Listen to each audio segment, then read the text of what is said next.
Ay, Okay pa siya. Okay pa siya. okay, announce namin ang winner next week.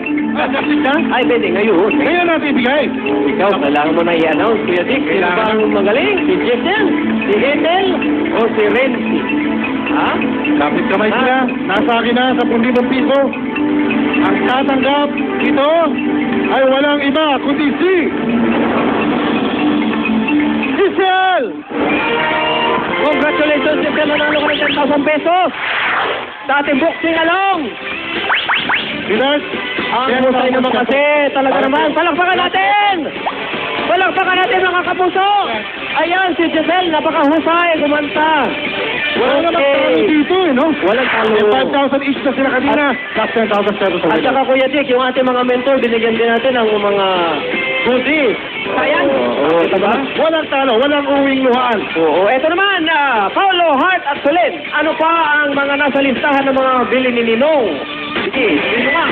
Oh, hi. Kasama sa mga bilin ni Ninong Manny ngayong gabi ay imbitahan ang ilan sa mga nasunugan mula sa tatong barangay sa Tondo, Makati at Malabon para naman makapanood ang ilan sa kanila. At siyempre, ang iba doon ay mapalad na makakapaglaro sa many prizes elimination round. That is right. At inuulit lang namin 10 masuswerteng home viewers natin mula sa Luzon, Visayas at Mindanao ang pwedeng manalo ng tag 50,000 pesos. Yan ay kung hindi makuha ang jackpot sa Easy Money. Pero kung mapanalunan naman ng 1 milyon, ay meron pa rin mga regalo.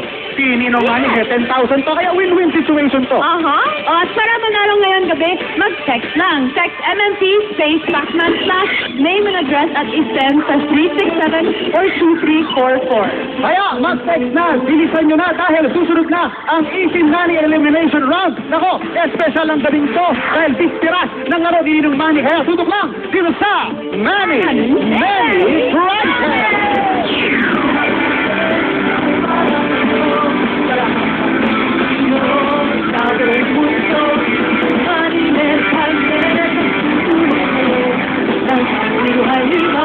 Bong's Twisted Step Family. Ang unod ng sisip na si Marco.